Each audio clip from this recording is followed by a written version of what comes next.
नमस्कार, जय हिंद आप सभी स्टूडेंट्स को मेरा। आज हम बात करते हैं सेफ्टी का चैप्टर नंबर 6। सेफ्टी का चैप्टर नंबर आज हमारा 6 है, एक्सकेवेशन वर्क। एक्सकेवेशन वर्क यहाँ हिंदी में भी लिखा गया है। जो वर्ड बेटा यहाँ लिखा हुआ है सेम वही वर्ड्स को मैंने यहाँ पर इंग्लिश में लिख दिया है। ये इंग्लिश है, इसको मतलब हिंदी में एक्सप्लेन करके यहाँ लिख दिया है एक्सकेवेशन वर्क। एक्सकेवेशन वर्क, इसको जो हिंदी में पढ़ते हैं या इसकी जो हिंदी होती है वह क्या होती है, उसको कहते हैं खुदाई का कार्य। जैसे कि मैं आपको बता दूं, आप लोगों ने इससे पहले देखा होगा जब कहीं पर आपने देखा होगा जेसीबी के द्वारा खुदाई की जाती है। कोई चैन वाली जो एक मशीन आती है खुदाई करने वाली, बड़ी वाली, उसको कहते हैं पॉकलेन मशीन। पॉकलेन मशीन के द्वारा खुदाई की जाती है या उसको एक्सकावेटर मशीन भी बोलते हैं। तो याद रखना, जब खुदाई को जेसीबी मशीन या किसी व्यक्ति के द्वारा जमीन को जब खोदा जाता है तो वही होता है बेटा एक्सकावेशन। वही हम पढ़ेंगे कि एक्सकावेशन वर्क किसे कहते हैं, एक्सकावेशन वर्क कितने प्रकार से किया जाता है और एक्सकावेशन वर्क कितने प्रकार में किया जाता है। और हम आज ही इसी चैप्टर में पढ़ेंगे एक्सकावेशन वर्क करने के दौरान कौन कौन से हजार्ड होते हैं और हम पढ़ेंगे हमें कौन कौन से सेफ्टी प्रिकॉशन लेना चाहिए। इस चैप्टर के अंदर 4 से 5 टॉपिक आपके मेन है।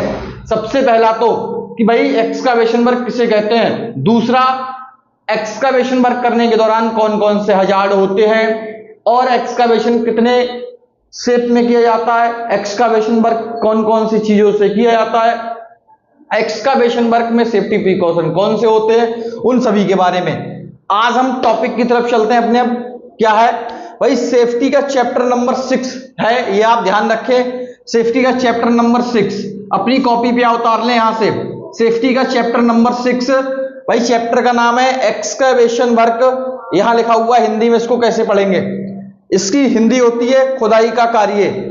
खुदाई का कार्य मतलब जब जमीन को खोदा जाता है तो उसको खुदाई का कार्य कहते हैं। किसी बिल्डिंग को बनाने के लिए, किसी भवन को बनाने के लिए, या कोई कंपनी की नींव को बनाने के लिए, या जमीन के अंदर कोई कंस्ट्रक्शन वर्क को करने के लिए खुदाई का कार्य किया जाता है। जब किसी पिट को खोदा जाता है, किसी गड्ढे को खोदा जाता है, पिट को कहते हैं गड्ढा। जब किसी गड्ढे को खोदा जाता है या जब किसी नाले के आकार की खुदाई की जाती है, जैसे कि नदी की खुदाई करना, उन सभी खुदाई को, उन सभी वर्क को एक्सकावेशन वर्क कहते हैं। आज के बाद ध्यान रखना।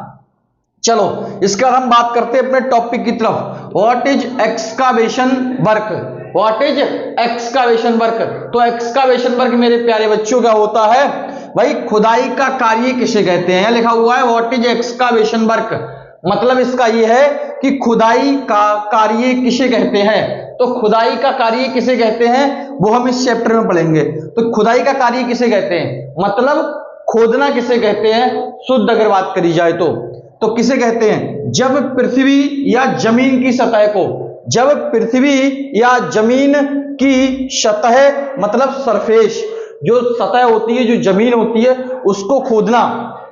जब पृथ्वी या जमीन की सतह को मशीनरी मतलब मशीन, जैसे जेसीबी मशीन, पॉकलेन मशीन आदि की सहायता से या व्यक्ति और वर्कर्स के द्वारा खोदा जाता है, तब उसे एक्सकावेशन वर्क कहते हैं। तब उसे क्या कहते हैं, तब उसे कहते हैं एक्सकावेशन वर्क। मेरे प्यारे बच्चों दोबारा समझ लेते हैं। जब पृथ्वी की सतह को किसी मशीनरी, व्यक्ति वर्कर की सहायता से खोदा जाता है, तब उस वर्क को कहते हैं एक्सकावेशन वर्क, या उसे कहते हैं खुदाई का कार्य। मेरे प्यारे बच्चों ध्यान रखना, जब पृथ्वी की सतह को, मैंने यहां आपको डेफिनेशन शॉर्ट में करा दी। मैं यहां अगर लिखना चाहूं तो मैं ये लिख सकता हूं मेरे प्यारे लाल, क्या लिख सकता हूं, मैं यहां लिख सकता हूं जब पृथ्वी की सतह को किसी नाली के आकार में, किसी गड्ढे के आकार में, किसी व्यक्ति, वर्कर, मशीन आदि की सहायता से खोदा जाता है, तब उसे एक्सकावेशन वर्क कहते हैं। ये भी डेफिनेशन आपकी बिल्कुल करेक्ट होगी। दोबारा एक बार लास्ट में फिर देख लेना डेफिनेशन क्या है। ऐसे ही आप लोग अपनी कॉपी पे लिखना, जब पृथ्वी की सतह को नाली के आकार में, पिट के आकार में, मतलब गड्ढे के आकार में या नदी के आकार में, या जब उसको किसी एक छोटे गड्ढे के आकार में खोदा जाता है, तब उस वर्क को भाई किसके द्वारा करेंगे? बाई मशीनरी या वर्कर के द्वारा किया जाता है, तब उसको कहते हैं क्या? Excavation work. तब उसको कहते हैं एक्सकावेशन वर्क। ध्यान रखना, जब पृथ्वी की सतह या जमीन को किसी गड्ढे के आकार में, किसी नाली के आकार में खोदा जाता है बाई मशीनरी का मतलब मशीन के द्वारा, व्यक्ति के द्वारा, वर्कर के द्वारा, तब उसको कहते हैं एक्सकावेशन वर्क। बाकी सिंपल डेफिनेशन लिखी हुई है बोर्ड पे, मेरे प्यारे लाल यहां से उतार लेना, स्क्रीनशॉट आप ले लो अभी सही, ताकि आप बाद में समझ लेना। स्क्रीनशॉट ले लो, लिख लेना बाद में, कोई दिक्कत वाली बात नहीं है। यहां से ये आप डेफिनेशन, आपसे इंटरव्यूअर पूछे एक्सकावेशन वर्क किसे कहते हैं, तो इतना ही बता देना कि जब पृथ्वी या जमीन की सतह को अगर यहां बढ़ाना चाहो तो ये लिख सकते हो, पिट या नाले के आकार में मशीन, व्यक्ति और वर्कर के द्वारा खोदा जाता है, तब उसे कहते हैं बेटा एक्सकावेशन वर्क। मेरे प्यारे बच्चों समझ गए होगे।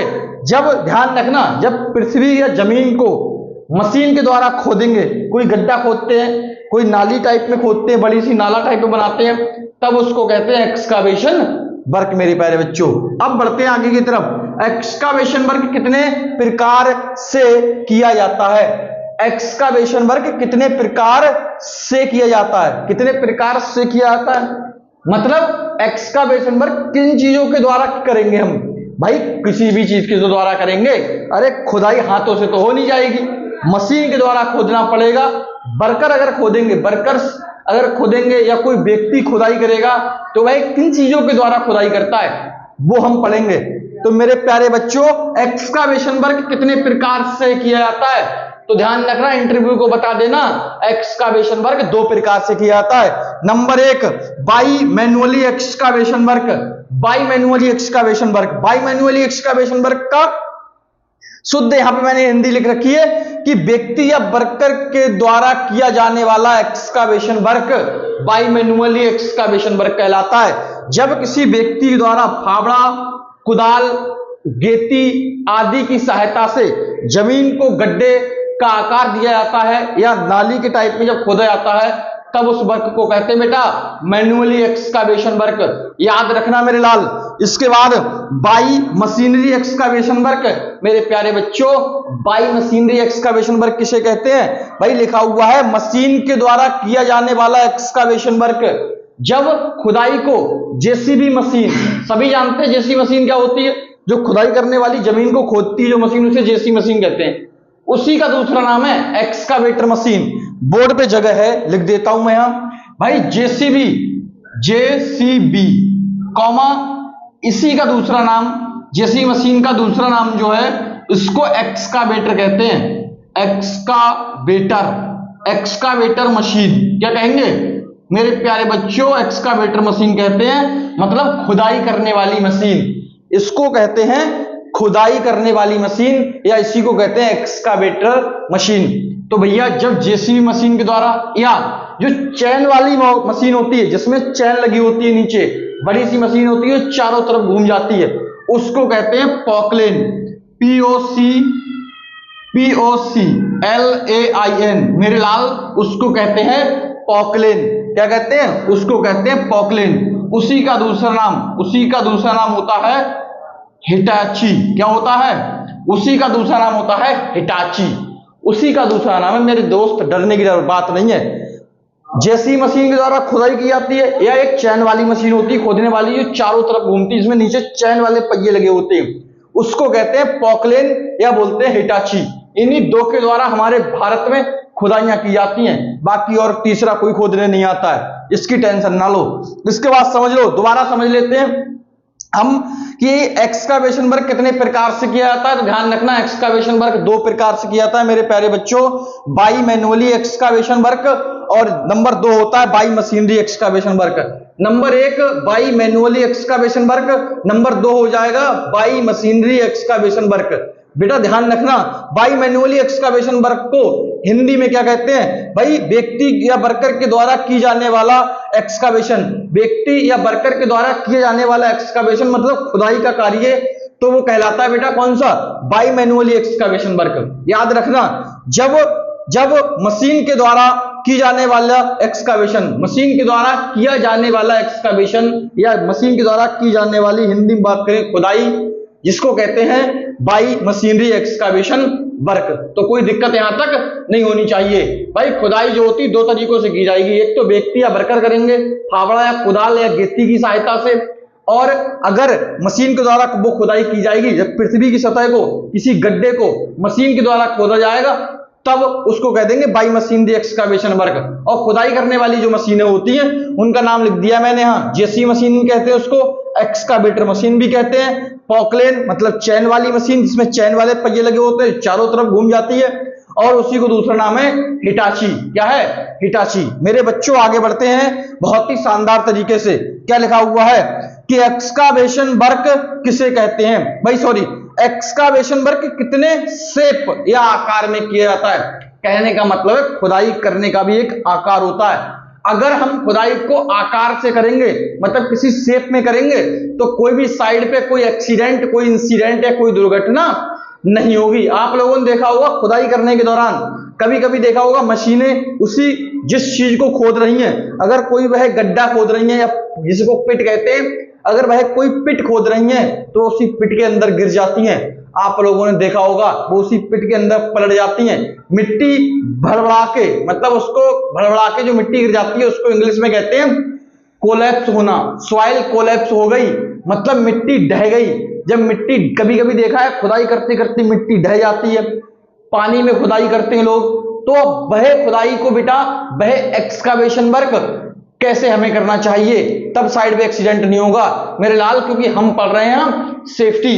क्या पढ़ रहे हैं, सेफ्टी। भैया हमें करवानी है सुरक्षा, काम हमें भी चाहिए पर हमें चाहिए सेफ्टी से। वो कैसे, एक्सकावेशन वर्क कितने शेप या आकार में किया जाता है। इंटरव्यूअर आपसे पूछ सकता है कि एक्सकावेशन वर्क को कितने आकार में किया जाता है या कितने शेप में किया जाता है, या एक्सकावेशन वर्क को साइड पे कैसे करना चाहिए, सब एक ही बात है। तो ध्यान रखना कैसे करना चाहिए। एक्सकावेशन वर्क को साइड पे या तो यू शेप एक्सकावेशन वर्क में करना चाहिए, या सॉरी या तो बी शेप में एक्सकावेशन वर्क करना चाहिए या करना चाहिए यू शेप में। ऊपर लिखा हुआ है बी और नीचे लिखा हुआ है यू, गलती से पहले भूल गया था। याद रखिए आप लोग, बोर्ड पे साफ साफ लिखा हुआ है यू शेप एक्सकावेशन वर्क और बी शेप एक्सकावेशन वर्क।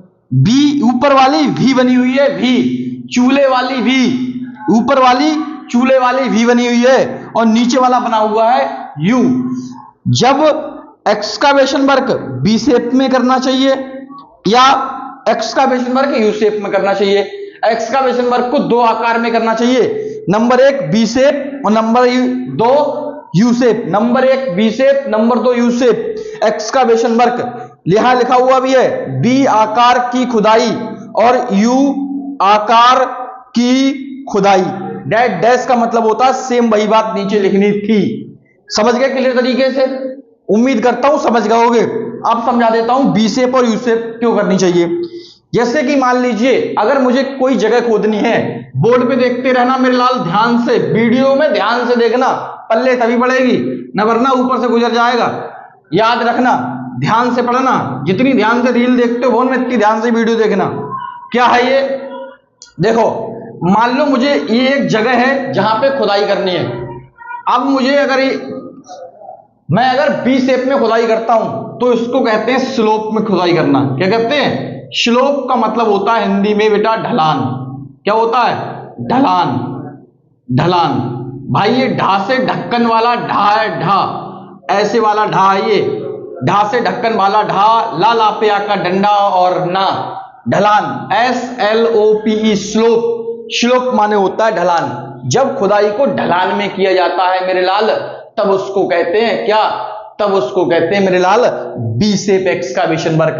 मतलब समझ लेते हैं, मतलब समझ लेते हैं। बोर्ड पे थोड़ा सा यहां मिटा ले रहा हूं मैं और देखते हैं कैसे। देखो ये जो नदियों की हमारी खुदाई की होती, नदी जो खोदी जाती है वो हमेशा याद रखना वो बेटा बी शेप में खोदी जाती है। कौन से शेप में खोदी जाती है? वो होती है बेटा बी शेप में। अरे नदी जो खोदी जाती तो ऐसी तो खोदी जाती है, ऐसी ही तो होती है। अरे नदी खोदी जाती तो ऐसी ही तो होती है, बी शेप में। और मेरे लाल याद रखना, किसी पिट को खोदा जाएगा तो वो खोदा जाएगा यू शेप में, एज पर कंडीशन के हिसाब से। कैसे? जैसे मैं आपको समझा देता हूं डायग्राम के माध्यम से, थोड़ा सा समय लेकर के, बिल्कुल जस्ट मिनट भी नहीं लगेगा तब तक बन जाएगा डायग्राम। ये देखो यहां से, ये देखो ऐसे बनता डायग्राम। ये बन गया, ये बन गया, ये यहां आ गया, ये यहां आ गया। अब ये मान के चलो एक बॉक्स बन गया। क्या बन गया? ये एक बॉक्स बन गया, मतलब ये एक कोई जगह है जिसको खोद दिया गया है और इसके आसपास इधर मिट्टी रखी हुई है, ये चारों तरफ से इसके आसपास एरिया में इधर मिट्टी रखी हुई है, ये दूर उससे थोड़ी सी। याद रखना हमेशा जब किसी पिट को खोदा जाता है तो खोदा जाता है यू शेप में, और जब किसी ट्रेंच, ट्रेंच का मतलब होता है नाला। क्या होता है? नाला। यहां समझ गए आप लोग?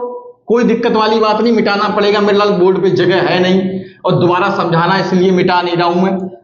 ट्रेंच, TRENCH, जब किसी नाले के टाइप में इस तरीके से खुदाई की जाती है, लंबी लंबी खुदाई करेंगे, पतली पतली, तब उसको कह देंगे ट्रेंच। और ट्रेंच का हिंदी मीनिंग होता है नाला। क्या होता है? नाला। भाई ट्रेंच खोदी जा रही है मतलब नाला खोदा जा रहा है या नाली खोदी जा रही है, एक ही बात है मेरे लाल, ध्यान से समझ लेना। ट्रेंच, भाई बी शेप एक्सकावेशन करना है हमेशा ट्रेंच। अगर कोई ट्रेंच खोदा जाएगा तो उसको हमेशा बी शेप एक्सकावेशन में खोदना चाहिए, मतलब ढलान में थोड़ा थोड़ा सा ढलान बना के खोदना चाहिए। मान लो कोई चीज है उसको आप ढलान में खोदोगे तो मिट्टी वापस कटेगी नहीं, उसमें गिरेगी नहीं मिट्टी। अगर उसमें पानी भी आ जाता है तो मिट्टी कटने के चांस बहुत कम हो जाते हैं, इसीलिए बी शेप में एक्सकावेशन करते हैं। यू शेप एक्सकावेशन में हमेशा किसी पिट को खोदा जाता है, कौन सी कंडीशन में?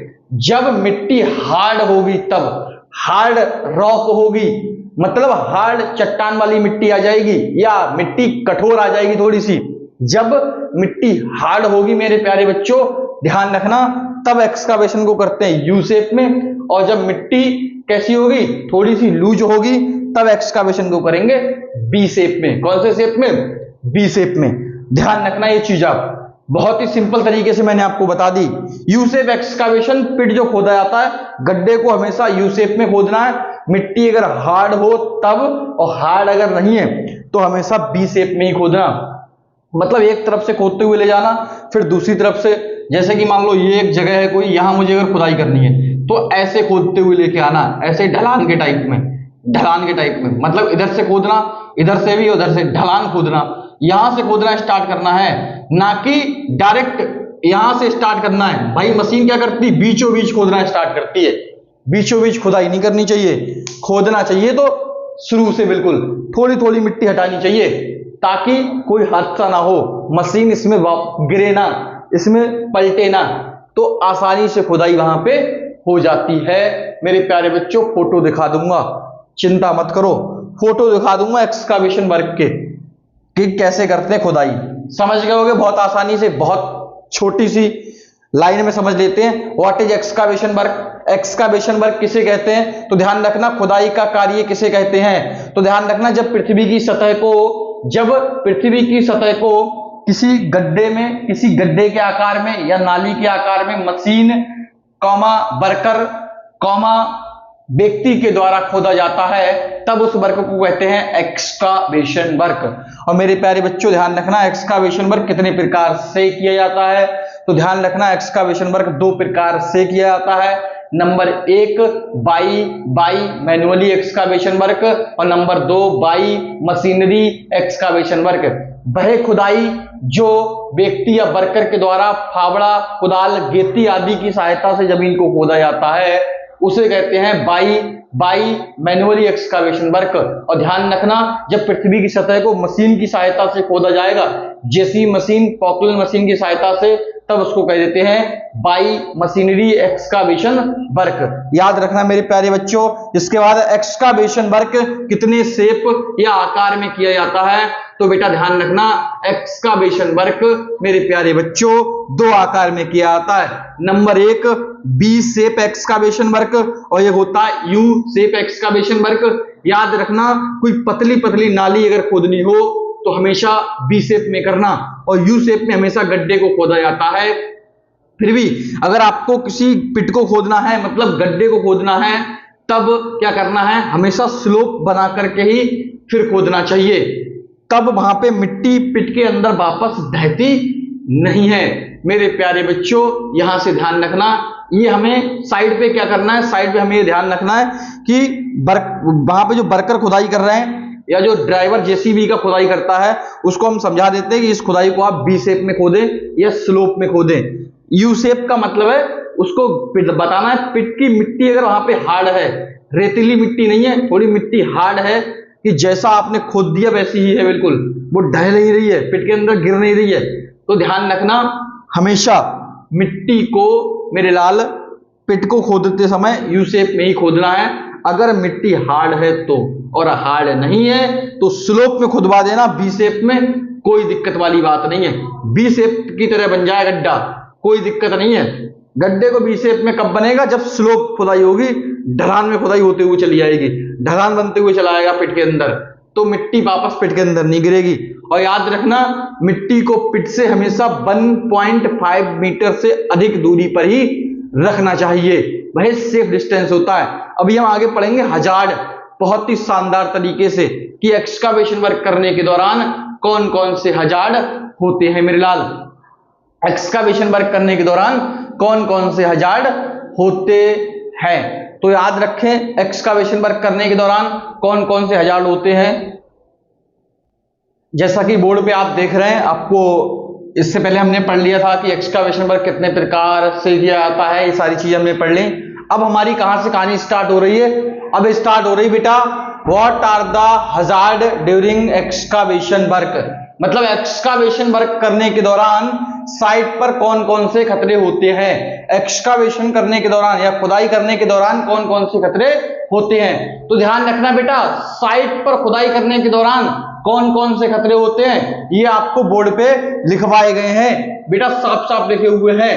एक्सकावेशन वर्क करने से पहले हमें क्या चाहिए, चेक करनी चाहिए, और उस टाइम में हम कौन से हजार्ड आइडेंटिफाई करेंगे, साइड पे कौन कौन से खतरे होते हैं। तो कुछ ही मैंने लिखे, लगभग 8 नंबर तक मैंने खतरे लिखे हैं, इसके अलावा होते बहुत सारे हैं, मैं आपको बता दूंगा, लिखवाऊंगा नहीं, इसके बाद वो आप अपनी कॉपी पे नोट कर लेना, मैं आपके लिए सिर्फ यहां समझा दूंगा, बाकी जो है मैंने कुछ लिख रखे हैं। इसके बाद इसी के साथ साथ मैं आपको बाद में जस्ट बता दूंगा भाई सेफ्टी प्रिकॉशन किसे कहते हैं। सेफ्टी प्रिकॉशन मतलब उससे बचने का उपाय। ये तो हमारे हजार्ड्स हो गए भाई, खुदाई करने के दौरान कौन कौन से खतरे होते हैं, ये तो खतरे हो गए कि कौन कौन से खतरे होंगे। अब इससे बचने के लिए क्या उपाय हैं, मतलब सेफ्टी प्रिकॉशन कौन से होंगे, वो हम इसके बाद देखेंगे। तो देख लेते हैं, यहां सबसे पहले लिखा है नंबर 1 बिना पीपीज के साइट पर वर्क करना, मतलब साइट पर बिना पीपीज के कार्य करना क्या होता है बेटा, एक खतरा होता है। ध्यान रखना बिना पीपीज के कार्य करना, जैसे कि बिना सेफ्टी हेलमेट के, without safety jacket, without safety shoes, without safety gumboot, अगर आप साइट पे काम कर रहे हो तब वहां पे क्या है, तब वह खतरा है। तो आपको वर्कर्स को समझाना है कि साइट पर बिना पीपीज के कार्य करना क्या होता है, सबसे पहला खतरा हो जाएगा। जैसे कि safety helmet, safety shoes, gumboot जैसी आवश्यकता साइड पे, उस प्रकार से सेफ्टी रिफ्लेक्टिव जैकेट, ये चीजें होना जरूरी है।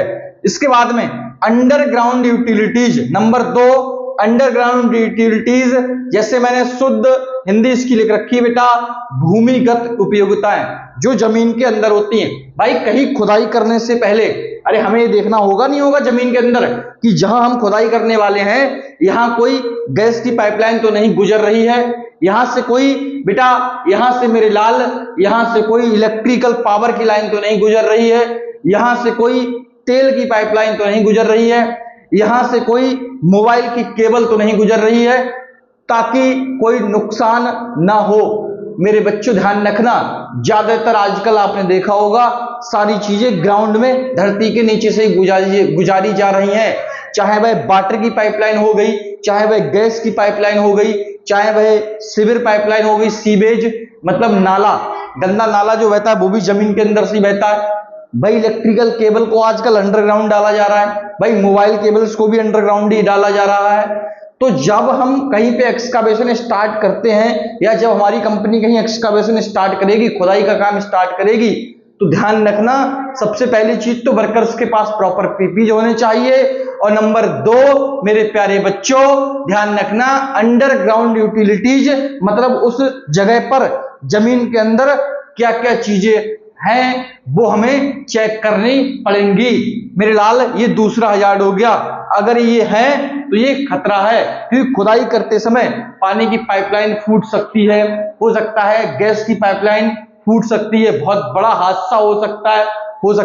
अगर वह लाइन मोबाइल केबल की है तो मोबाइल केबल की लाइन से करंट लग सकता है, हो सकता है वह पावर इलेक्ट्रिकल केबल मतलब बिजली की लाइन होगी, तब भी बहुत बड़ा हादसा हो सकता है। तो उन सभी से बचने के लिए ये क्या है, ये सभी हजार्ड है, तो इन सभी से बचने के लिए हमें पहले करना पड़ेगा भाई इंस्पेक्शन, वहां पे जांचना पड़ेगा मेरे लाल। जांचना क्या पड़ेगा, जांचना ये पड़ेगा कि ये कोई यूटिलिटीज वहां से अंडरग्राउंड तो नहीं होकर जा रही है, अगर जा रही है तो वहां पे ये खतरा है, ध्यान रखना। इसको चेक कैसे करेंगे वो मैं आपको बता दूंगा, इसको केबल डिटेक्टर से चेक करते हैं। कैसे, एक आता है केबल डिटेक्टर या आता है मल्टी डिटेक्टर, जो जमीन के अंदर लगभग 3 से 5 मीटर अंदर गहराई में कोई जाने वाली पाइपलाइन या कोई केबल आदि को डिटेक्ट कर लेता है, उसको कहते हैं केबल डिटेक्टर या मल्टी डिटेक्टर कहते हैं। ध्यान रखना मल्टी केबल डिटेक्टर भी कहते हैं मेरे प्यारे बच्चों।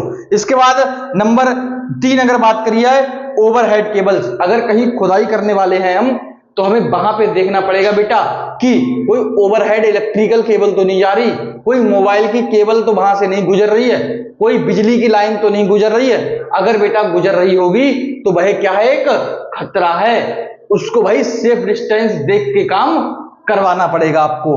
लगभग इलेक्ट्रिकल केबल से हमारी मशीन जो होगी खुदाई करने वाली उसकी दूरी 17 फीट कम से कम होनी चाहिए, उसके बीच का डिस्टेंस लगभग 17 फीट होना ही होना चाहिए। इसके अलावा आपको यहीं पे और बता देता हूं मैं, नंबर 3 में से लिखा भी है ओवरहेड केबल्स, ऊपर से गुजरने वाली लाइनें जैसे कि power electrical line and mobile cables.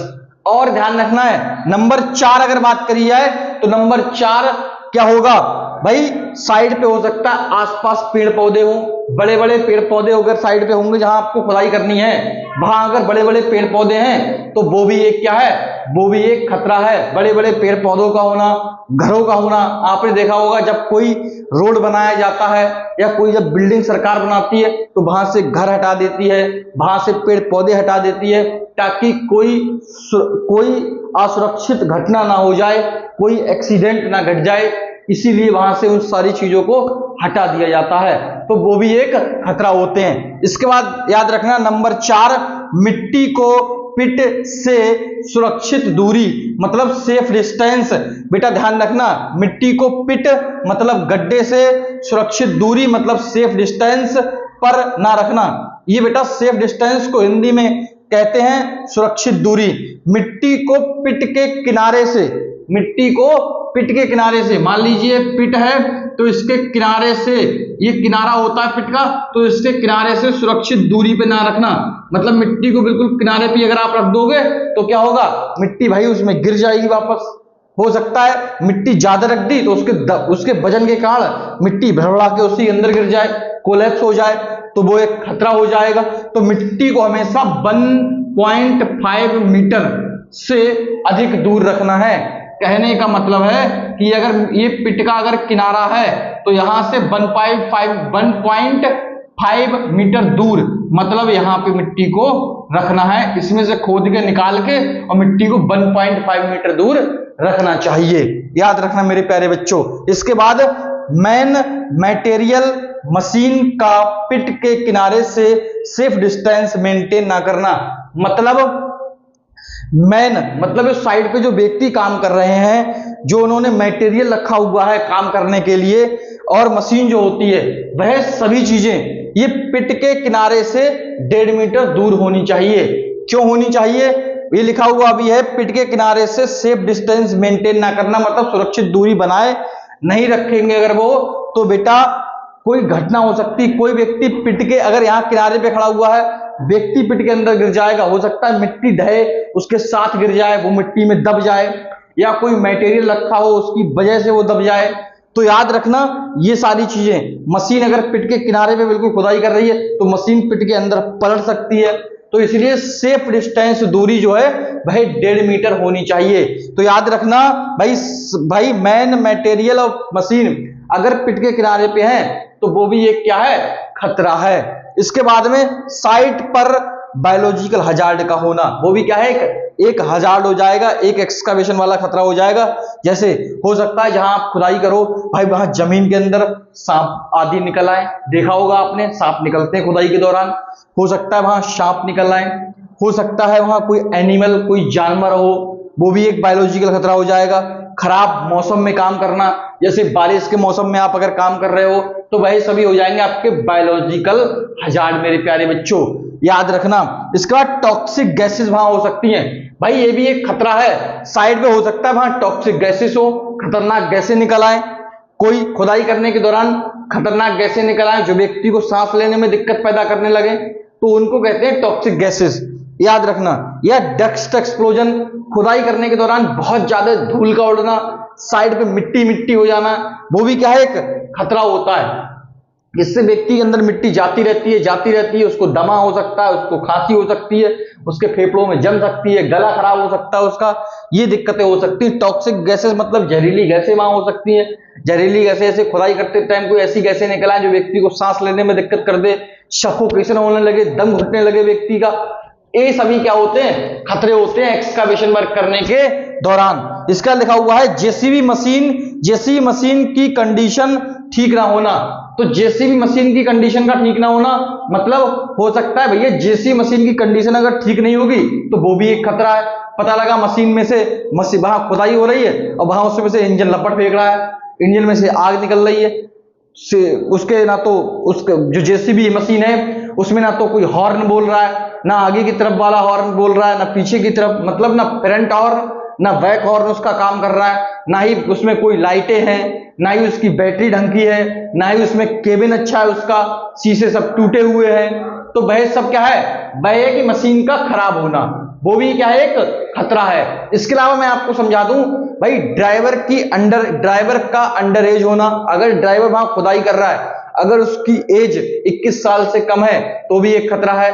Driver के पास लाइसेंस का ना होना, या फिर गाड़ी के पेपर्स का ना होना, जैसे जेसी मशीन के पेपर्स का ना होना, जैसे आरसी पीयूसी इंश्योरेंस, इन सभी चीजों का भी ना होना एक खतरा है। ये वाली चीजें मिटा देते हैं, फिर कुछ चीजें समझ लेंगे। और खुदाई करने के दौरान कौन कौन से खतरे होते हैं, तो बेटा ध्यान रखना, खुदाई करने के दौरान ये खतरे हो जाएंगे। बिना पीपीच के काम करना साइड पे एक खतरा होता है। अंडरग्राउंड यूटिलिटीज जो जमीन के अंदर से जा रही होती हैं, water pipeline, gas pipeline, oil pipeline, power electrical cables, mobile cables, sewage pipeline मतलब गटर की पाइपलाइन अगर ग्राउंड के अंदर से वहां से जा रही है जहां हमें खुदाई करनी है तो वो एक खतरा हो जाएगा। इसका ओवरहेड केबल्स, अगर ऊपर से कोई इलेक्ट्रिकल लाइन गुजर रही है तो वो भी एक खतरा है। अगर मशीन का बूम अगर थोड़ा सा भी टच हो गया तो मशीन में करंट उतर सकता है, तो वो भी एक खतरा है। इसके बाद में मिट्टी को पिट से 1.5 मीटर की अधिक दूरी पर ना रखना, वो भी एक खतरा है। इसके बाद में मैन मटेरियल मशीन का पिट से सेफ डिस्टेंस मेंटेन ना करना, वो भी एक खतरा है। साइट पर बायोलॉजिकल हजार्ड जैसे सांप, एनिमल्स आदि का आ जाना, खराब मौसम जैसे बारिश के मौसम में आप काम कर रहे हो, साइड पे खुदाई कर रहे हो, तो वो भी एक खतरा है। टॉक्सिक गैसेस, जहरीली गैसें जो व्यक्ति को सांस लेने में दिक्कत पैदा करने लगे। डस्ट एक्सप्लोजन, खुदाई करने के टाइम में बहुत ज्यादा डस्ट आदि का उड़ना, वो भी एक खतरा है। जैसी मशीन की कंडीशन का ठीक ना होना, जैसे कि मैंने आपको बता दिया, शीशे का ना होना, उसमें कोई शीशे का ना होना, उसका केबिन खराब होना, भाई जैसी मशीन के ड्राइवर के पास ड्राइविंग लाइसेंस का ना होना, जैसी मशीन के टायर का बिल्कुल घिसा हुआ होना, उसके आगे पीछे का हॉर्न का ना बोलना, उसके साइड मिरर जो होते हैं ना पीछे साइड देखने वाले, वो सभी मिरर का खराब होना, मतलब टूटे हुए होना, भाई लाइटिंग प्रॉपर उसमें लाइट का ना होना, तो वो सभी क्या हो जाएंगे, वो सभी जेसी मशीन के खतरे हो जाएंगे, वो भी एक खतरे हैं। पता लगा साइड में जो मशीन खुदाई करने आई है उसमें वैसा कुछ भी नहीं है भाई, उसके रोटेटिंग पार्ट, घूमने वाले सभी पार्ट कवर होने चाहिए, अगर वो भी नहीं है तो वो भी एक खतरा है। इसके बाद मैंने आपको बताया था मशीन का आरसी पीयूसी इंश्योरेंस,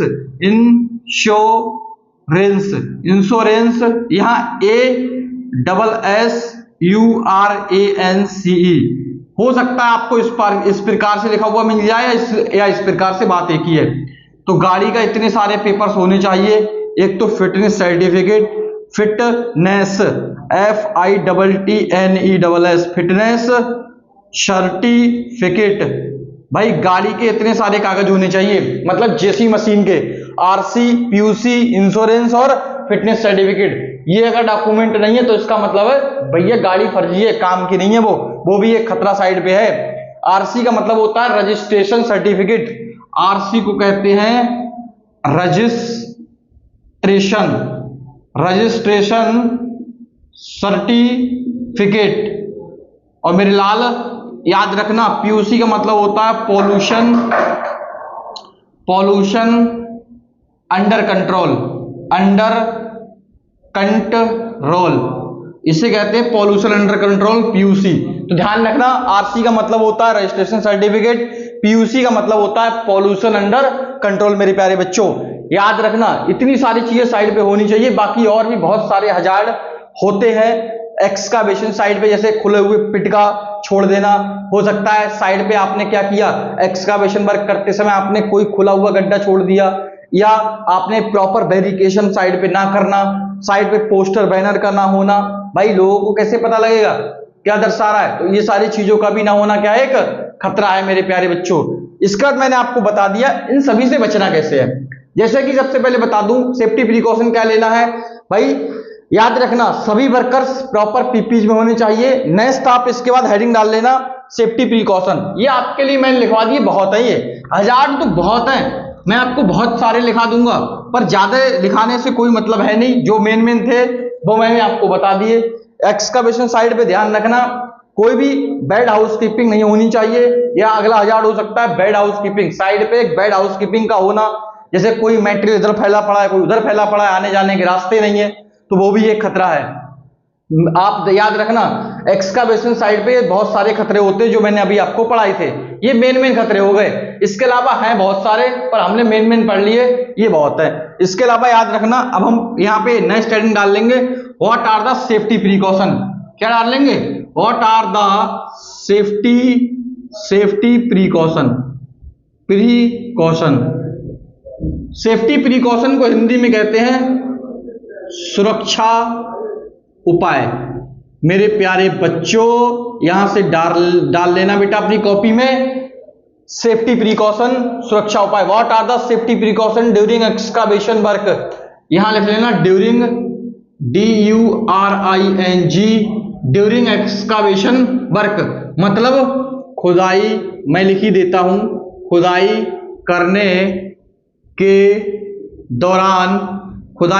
के दौरान कौन कौन सुरक्षा उपाय कौन कौन से होते हैं, सुरक्षा उपाय कौन कौन से होते हैं मेरे बच्चों, होते हैं। तो बेटा ध्यान रखना सुरक्षा उपाय कौन कौन से होते हैं। नंबर 1, जैसे कि सभी वर्कर्स प्रॉपर पीपीई में होने चाहिए। आप अपनी कॉपी पे बेटा नोट करते रहो, मेरे लाल लिखते रहो। 1 घंटे अगर पढ़ नहीं सकते तो याद रखना तुम्हारा जिंदगी में कुछ ना हो पाएगा, ये ध्यान रखना। वीडियो छोड़ के भाग गए, समझ में नहीं आ रहा है तो चीज अलग है, वीडियो अगर आप नहीं देख रहे हो एकदम ध्यान से, मेरे लाल यहाँ ध्यान से समझना, ये लास्ट टाइम पे यहाँ छोड़ के चले गए, कुछ पल्ले ना पड़ने वाला है। 1 घंटे रील घिसने से बढ़िया यहाँ देख लो, जिंदगी सुधर जाएगी मेरे लाल, बता रहा हूं अभी ध्यान से, इंटरव्यू क्रॉस हो जाएगा 100%, याद रखना मेरी बात।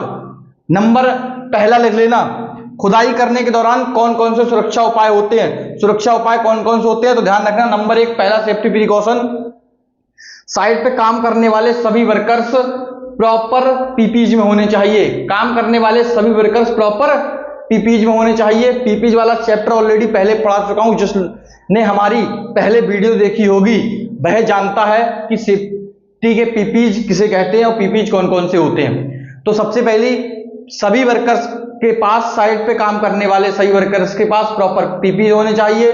नंबर 2 याद रखना, सबसे पहले अंडरग्राउंड यूटिलिटीज, जहां खुदाई करना है हमें वहां अंडरग्राउंड सभी यूटिलिटीज को चेक कर लेना है केबल डिटेक्टर के द्वारा या मल्टी केबल डिटेक्टर के द्वारा।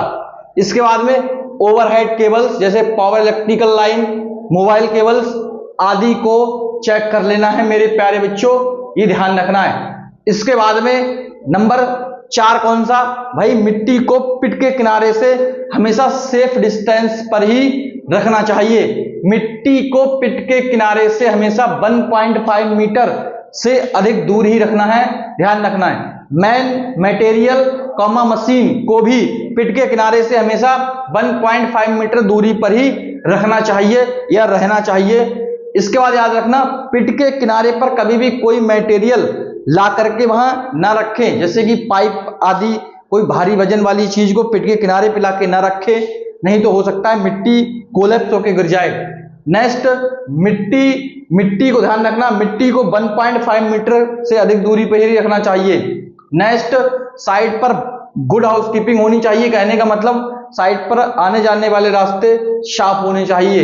इसके बाद में एक्सकावेशन वर्क करने वाली मशीन की फिटनेस कंडीशन मतलब सही होनी चाहिए, फिजिकल कंडीशन, जैसे उसमें उसके बैक हॉर्न मतलब आगे पीछे के हॉर्न तथा आगे पीछे के शीशे प्रॉपर लगे होने चाहिए। जेसीबी का केबन सही होना चाहिए, उसके टायर की कंडीशन सही होनी चाहिए। ड्राइवर की एज 21 साल से अधिक होनी चाहिए। ड्राइवर के पास HMB लाइसेंस, HMB का मतलब हैवी मोटर व्हीकल्स का लाइसेंस होना चाहिए। वह लाइसेंस वैलिड है या नहीं ये भी आपको चेक करना है। वैलिड का मतलब कहीं एक्सपायर तो नहीं हो गया। इसके बाद में ड्राइवर का आई टेस्ट भी करवाना चाहिए। साइड पर एक्सकावेशन वर्क करते समय याद रखना है, एक सिग्नल मैन जरूर होना चाहिए। साइड पर एक सिग्नल मैन होना चाहिए ताकि वो इशारा करते रहेगा कि भाई किधर खोदना है और किधर नहीं खोदना है, मशीन को पीछे हटाओ, मशीन ज्यादा आगे आ गई है, एक सिग्नल मैन भी होना चाहिए। याद रखना, पिट के अंदर कोई भी वर्कर अकेला कभी भी काम नहीं करना चाहिए। याद रखना, पिट अगर मेरे लाल पिट अगर 1.8 मीटर से अधिक गहरा है तो वहां पर हमें टॉक्सिक गैसेस की जांच करनी चाहिए। टॉक्सिक गैसेस का मतलब है खतरनाक गैसों की जांच करनी चाहिए। 1.8 मीटर से जब अधिक गहराई होती है तब वहां पे क्या होता है, कन्फाइंड स्पेस स्टार्ट होने लगता है। हो सकता है वहां कोई जहरीली गैसें या कुछ ऐसा चीज हो सकती है। भाई याद रखना, साइड पे जो लोग अगर पिट में अंदर काम कर रहे हैं मिट्टी आदि में, तो उनके पास proper safety helmet, safety shoes की जगह गमबूट का प्रयोग करना है। एक्सकावेशन वर्क करने वाले वर्कर्स को प्रॉपर गमबूट होने चाहिए, सेफ्टी हेलमेट, रिफ्लेक्टिव जैकेट आदि चीजों का। पिट के अंदर आने और बाहर जाने के लिए हमेशा वर्कर्स को लैडर या सीढ़ी का ही इस्तेमाल करना चाहिए। ये बात आपको बेटा ध्यान में रखनी है एक्सकावेशन वर्क करने के दौरान। इतनी सारी चीजें होती हैं साइड के आसपास को, शायद पूरे एरिया को, हमें पूरी साइड को अपनी प्रॉपर रूप से सॉफ्ट बैरिकेशन के द्वारा, डेंजर टेप जिसे कहते हैं, डेंजर टेप के द्वारा घेर देना चाहिए। साइड पर प्रॉपर वहां साइन बोर्ड लगा देने चाहिए कि भाई यहां काम चल रहा है, वर्क इन प्रोग्रेस, कार्य प्रगति पर है। साइड पर first aid box, emergency vehicle, ये सारी चीजें अवेलेबल होनी चाहिए ताकि अगर कोई घटना घटे तो तुरंत व्यक्ति को ट्रीटमेंट मिल सके। मेरे प्यारे बच्चों, अगर आपने इतनी बात अगर आपने बता दी इंटरव्यू के लिए, जितनी मैंने आपको समझा दी, इतनी बातें अगर आप बता दोगे तो बेटा ध्यान रखना, इंटरव्यू 100% क्रॉस हो जाएगा। मेरे प्यारे बच्चों, नमस्कार, जय हिंद। मिलते हैं नेक्स्ट वीडियो में। ये वीडियो का पूरा जरूर देखें ताकि आपकी समझ में आ सके। एक बार समझ में ना आए दोबारा फिर से देख लेना।